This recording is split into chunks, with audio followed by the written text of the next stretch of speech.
Welcome to 5 after midnight. You know that feeling when you're being watched? It's better if you don't turn around.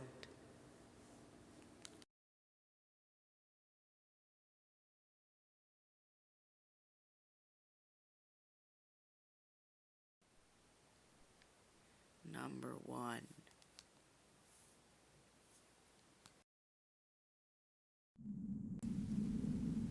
I am an only child, and I grew up on a farm with my parents. Nobody lived within 10 miles of us. There was a gas station up the road, but other than that, nothing. Around the age of 6 to 8, I used to play with my dog Bailey outside a lot, and I begged for my parents to allow me to camp outside in a tent overnight. At first, my dad would stay with me and Bailey, but I wanted to camp out there so much that it got tiring for him, and he let me do it alone eventually.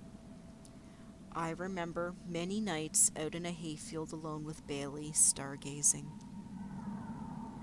I remember waking up one night and noticing Bailey was missing. He never left my side around the tent, so this was odd.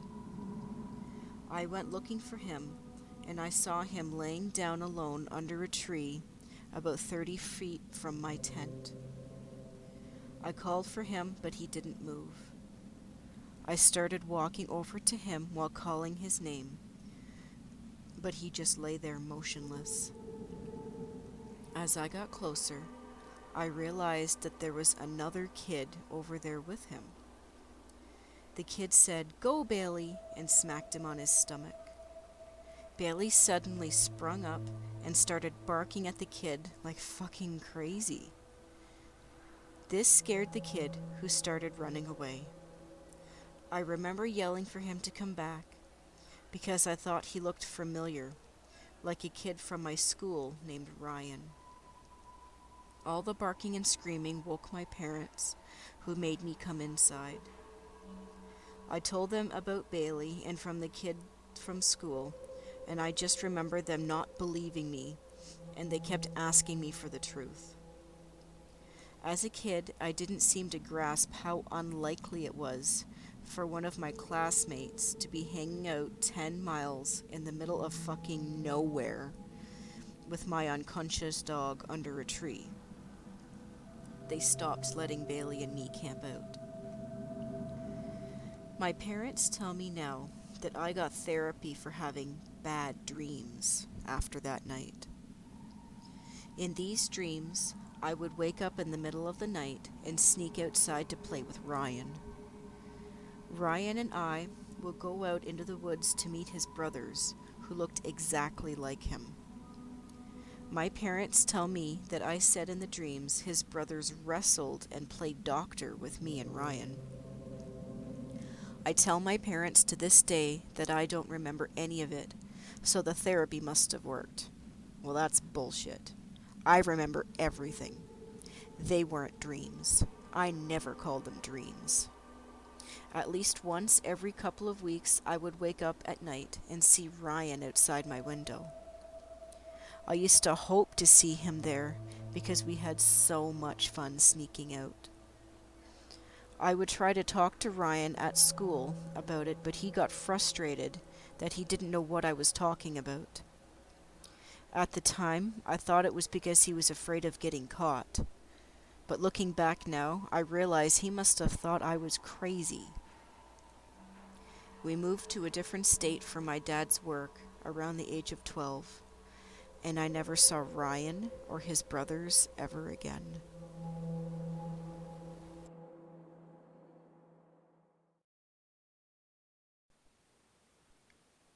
Number 2. I've seen some odd things, but probably one of the weirdest things happened about a year ago. I was out driving to my friend's house around 3 a.m. on my way back from hanging out with a few people. He was away for the weekend, and I promised I'd visit his house and make sure his cat had enough food and water for a few days. He had one of those automatic feeders and fountains. On the way there, I had to take this narrow, two-lane road that took me through the forest, which past dark makes you think of serial killer movies. I'm listening to music and feeling pretty good when I start feeling really creeped out for no reason. More than just your stereotypical, I'm being watched sense.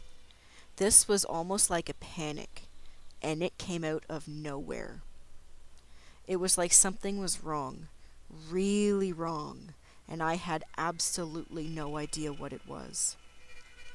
I'm thinking I must be insane, because nothing has triggered me to feel this way, so I try to ignore it.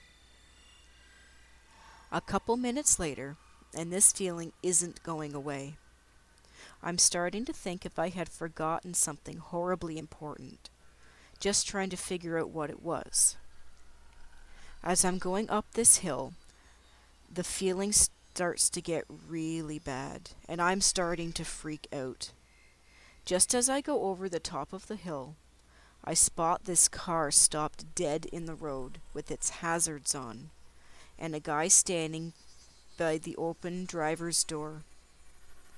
The car is in the middle of the way down the hill, and there is no way I can slow down in time to avoid hitting him. So all I can do is drive right past him and hope to God he doesn't move out in front of me. As I approach the car, I see his head turn, and he just gives me this dead stare.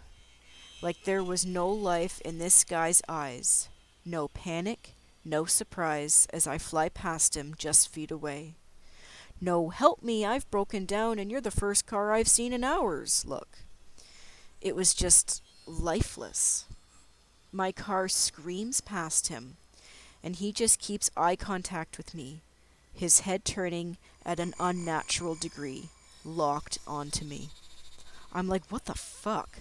'Cause I barely avoided smashing into his car. This definitely would have killed him, and it might have killed myself.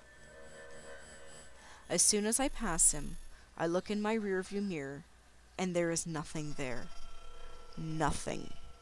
No car, no lights, no dead-eyed man. They were there just a second ago, and now they're gone.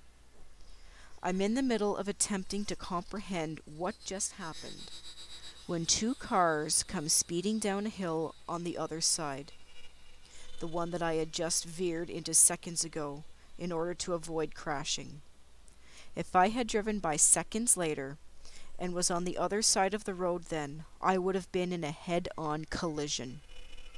About 30 seconds later, I find a place to turn around, and I went back to go and see if there was a car where I swear I saw one.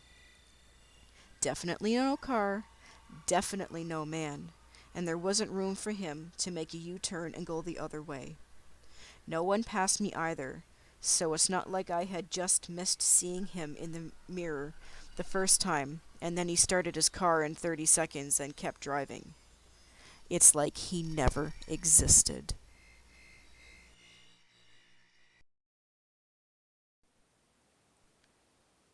Number 3. In August of 2009, I climbed Mount Fuji with my family. I was 12 years old at the time. Well, we had the whole family, which included my 2 younger sisters, one of which was 9 years old, which caused us to take practically all day to reach the summit. We reached the summit at about 5 p.m., and it was getting pretty dark. Well, 2 hours later, it was nearly pitch black, and we were making horrible time back down the mountain when our flashlights went out. I mean all 3 of them in the same 2-minute period. Creepy, but we just thought it was a coincidence. At about this time, we saw a couple of lights bobbing down the trail, and within a matter of 2 minutes, 2 young Japanese guys, probably 20 to 25 years old, came down and realized we were lost and needed help, and they told us to follow them.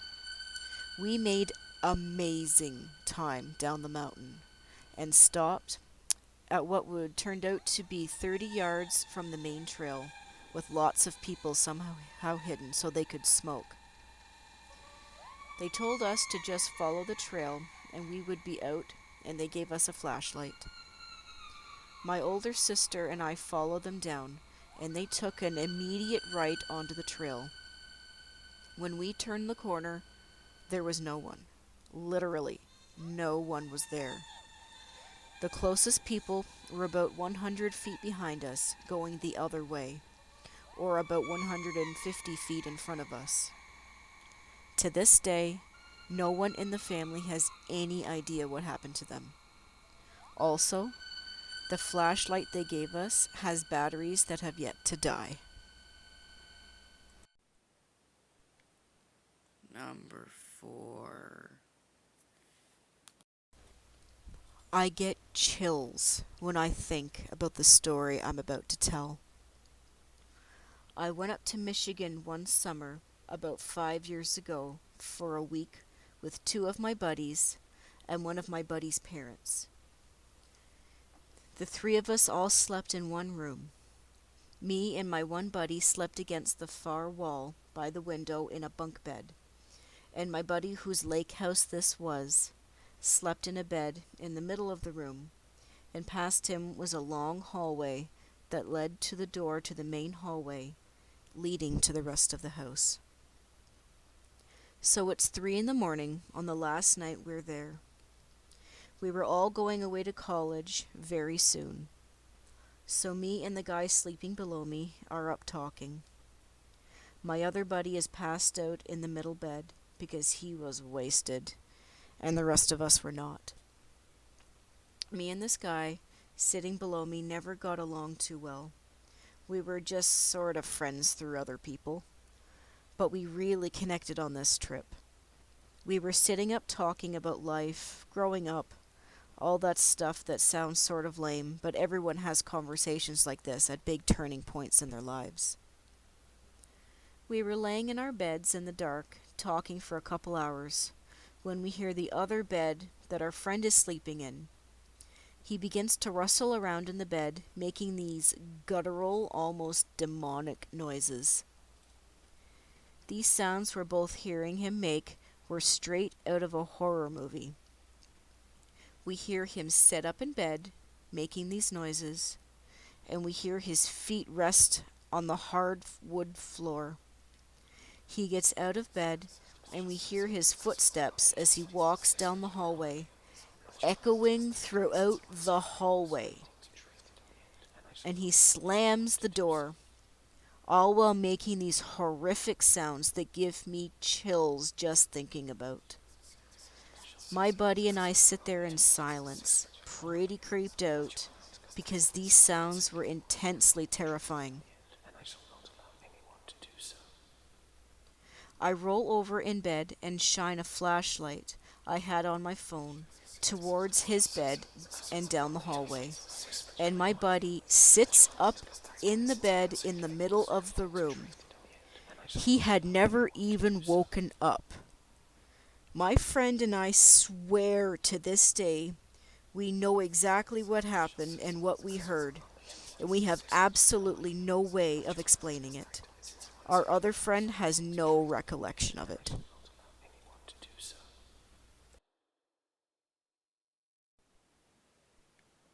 Number 5. This story is true, unexaggerated, and could possibly prevent you from ever going camping. Okay, so this past summer, I was employed in a youth wilderness outdoor skills camp in the middle of a state park. When I say in the middle of a park, I mean the middle of a forest. And by that I mean the closest establishment was 19 miles away. Now, a forest may seem pretty normal, and they are. The thing that is approximately 30 years before, there was a huge uprising of hippies in this bordering town trying to usurp the government or whatnot. Their people refused to wear shoes, used and abused all sorts of drugs, and eventually fled to live in the same forest. They became known as the Rainbow People and had multiple instances of raping, mugging, performing crazy experiments, and killing people passing by. So, being the redneck that I am, one day my friends and I decided to go trail riding for the day since we were off work. It was around 6 when we left, with the sunset being at 7. We both knew most of these trails, but I was less familiar with them than him, so I went in his truck. We drove around for some time and communicated to the other truck with the CB radio mounted in his car. Now, the thing with these radios is, if someone hears you talking on that channel, they can talk too. We heard some weird static, but didn't think anything of it because, it happens. We continue and find a little clearing with a mattress laying on the ground. Literally a perfectly fine fucking mattress on the ground in the middle of the forest. It was a dead end, but there were paths to the right and left. The one to the right we noticed first, but it looked sketchy as hell, so we went to turn around to leave and saw the other path. Why don't we drive down there for a bit, we thought. Bad idea. The radio was still making murmuring sounds occasionally, and it was louder than before, but we didn't really notice that much. I shit you not, the moment our vehicle passed the tree line of the path, we heard the most ear-piercing and painful pig squeal I've ever heard, but it sounds almost human. It makes 3 whines and we freaked out, starting to back up, and the same voice screamed, "Get out!" but still sounded like a pig.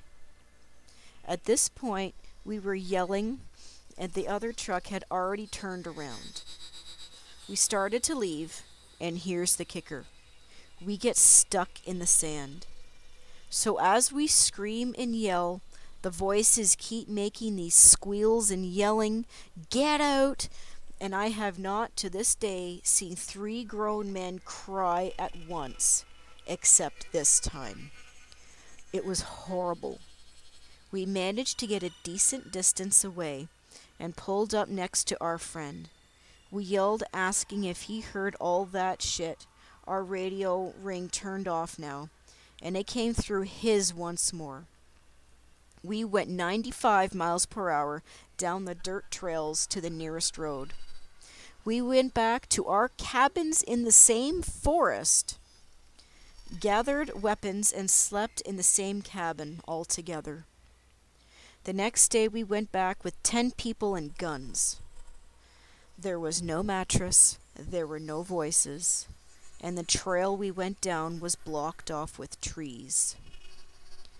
This was the scariest moment of my life.